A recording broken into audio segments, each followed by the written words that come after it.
حبايبي الحلوين، وحشتوني كتير كتير. الفيديو بتاعنا النهاردة خطير، أتمنى يعجبكم.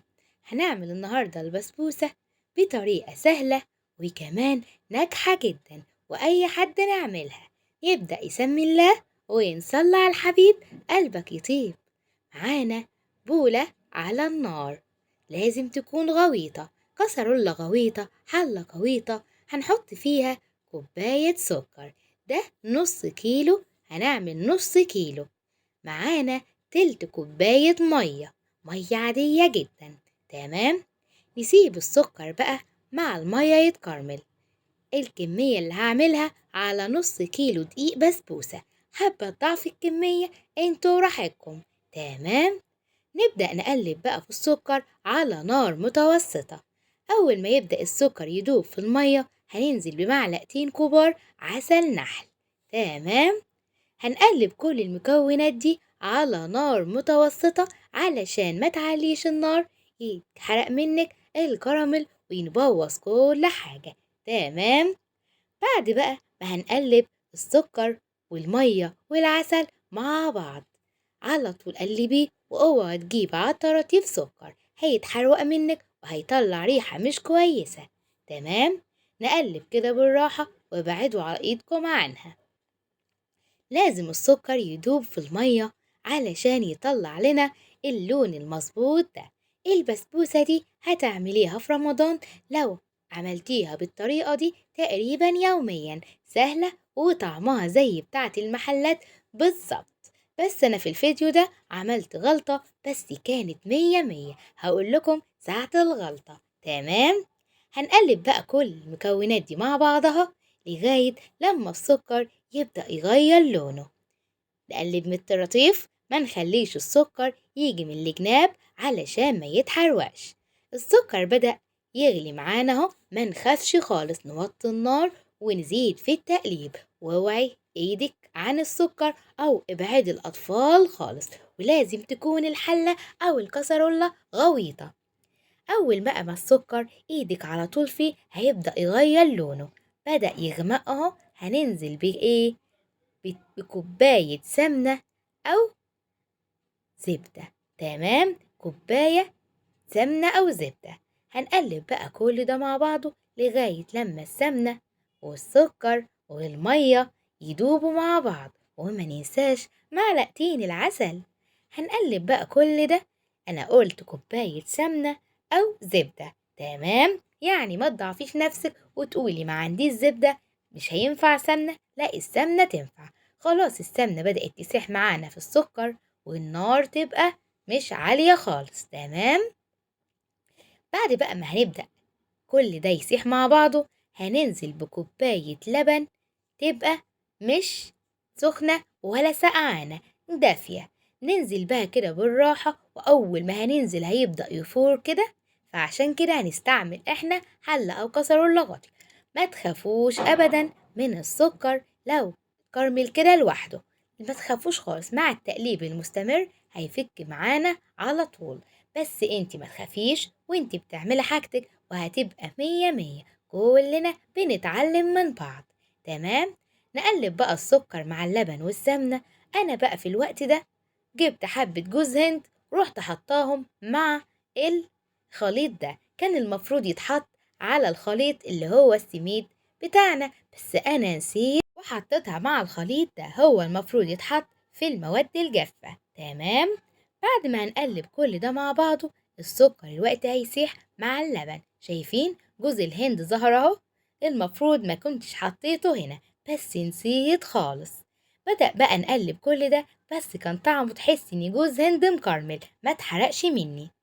قلبنا بقى كل ده مع بعضه، اللبن مع السكر، وخلاص ساح معانا السكر بتاعنا. نيجي بقى في المواد الجافة. معانا نص كيلو دقيق بسبوسة ناعم، في متوسط وفي خشن، احنا هنستعمل الناعم. نص كيلو بيعادل 3 كوبايات من المج بتاعنا العادي. هنحط فيه رشة ملح، ومش هنستعمل بيكنج باودر. تمام. أيوة، بسبوسة من غير بيكنج باودر، وهتبقى معاكوا ناجحة جدا. نقلب بقى كل الكمية اللي معانا دي، اللي هي نص كيلو دقيق بسبوسة ورشة الملح الخفيفة. هننزل بقى بالخليط بتاعنا، ما نعجنش، أنا عايزة تقليب خفيف زي ما حضراتكم شايفين. نص كيلو أخد الكمية اللي معانا، وانتي بتقلبي قلبي بالراحة، مانيش عايزة عجن. كتر عجن في الدقيق السمولينا اللي هو في البسبوسة هتطلع مننا مش كويسة ومش مخرزة زي ما بنجيبها من عند الحلواني. شايفين بقلب بشويش خالص، هنجيب بس من تحت لفوق ومن فوق لتحت. أهم حاجة السوايل تتمزج مع المواد الجافة، تمام. وأنا ما حطيتش تاني بيكنج باودر. نقلب كل ده مع بعضه بالراحة، أنا عايزة تبقى شبه الرملة مش شبه العجينة. خلاص بدأت تتشرب معانا خلاص اهو، وانتوا شايفين انا مش بعجن، انا بقلب. خلاص بقت شبه الرملة. في الوقت ده بقى هنقوم ولعين الفرن، تمام. خلاص احنا بدأنا اهو يتقلب معانا وتشرب كل المواد الجافة بالمواد السائلة، تمام. بعد بقى كل ده هنكون ولعنا الفرن وحضرنا الصينية بتاعتنا. وزي ما اتعودتوا معايا، أي حاجة عايزة تخش الفرن وما تلزقش معانا، نجيب الصينية نسخنها سيكة صغيرة كده، بعد كده ندهنها بقى بسمنة. هي المفروض كانت تدهن طحينة، بس احنا عملناها بسمنة. لازم تتعفر كويس أو بالسمنة، تمام. هننزل بالخليط بتاعنا معانا، الموجود مكسرات حطي، مش موجود يبقى تتاكل كده، وألف هنا وشفا.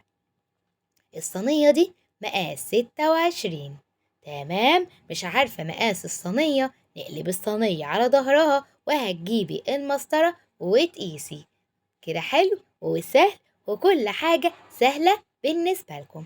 فين بقى اللايك والتعليق الحلو؟ ولو أول مرة تشوفوني وعجبكم الفيديو ما تنسوش الاشتراك وتفعيل زر الجرس، وقولولي في الكومنتات ايه رأيكم في أكلاتي، بيعجبني تعليقاتكم. نبدأ بقى نلم كده ونفرد العجينة، نفرد البسبوسة معانا في الصينية بإيدينا، بظهر معلقة خشب بظهر معلقة عادية. بس لو انت هتفردي بإيديكي باللي إيديكي مية وتساوي بسبوسة كده من فوق، مش هيلزق في إيديكي إطلاقا، تمام. قلت في مكسرات حطي، مفيش يبقى خلاص ناكلها سادة كده وتبقى سكر يا سكر. بعد ما سويناها ومسحنا من الطراطيف أي حاجة لازقة فيها علشان لما تدخل الفرن ما تتحرقش مننا، تمام. خلاص عملنا الصينية بتاعتنا وولعنا الفرن، ندخلها على طول في الفرن اهو. بدأت تساوي. هنا لو عندك مكسرات حطي من فوق متخافيش مش هيتحرق. خلاص سوينا البسبوسة ومسحنا الأطراف، ندخلها الفرن بقى على الرف الوسطاني 180 درجة. أول ما البسبوسة بتدخل الفرن نبدأ نجهز الشربات بتاعها، تمام. شربات البسبوسة مش تقيل، شربات البسبوسة خفيف. يبقى هناخد كوبايتين سكر، عليهم كوباية ونص مية، عليهم معلقة جلوكوز، تمام. البسبوسة عسل بتاعها بيبقى زي ما قلتلكوا سخن، والبسبوسة سخنة علشان تطلع طرية وحلوة زي ما بنشتريها من راجل. عايزة بقى تحط أي نكهة معانا، قرفة، فانيليا، قشرة برتقان، أنا حطيت شوية فانيليا واكتفيت بكده. وهي بتغلي معانا هنحط معلقة كبيرة جلوكوز، ما عندناش حط معلقة عسل نحل.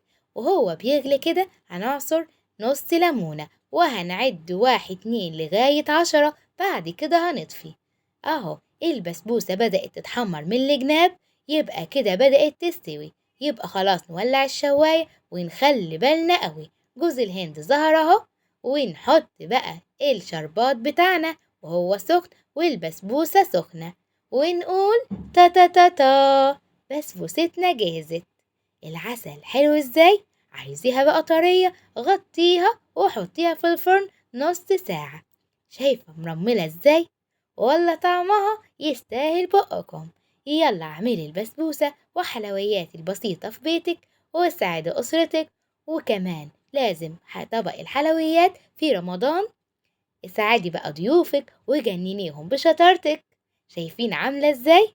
يلا اوعوا بقى تنسوني في اللايك والشير والتعليق الحلو منكم شايفين عاملة ازاي؟ زي بتاعة الراجل بالظبط، بس قلتلكم جوز الهند يتحط مع المواد الجافة مش المواد السايلة. تمام؟ غلطة وبنتعلم من بعض. أتمنى يكون الفيديو عجبكم. دمتم في رعاية الله وما تنسونيش من دعواتكم.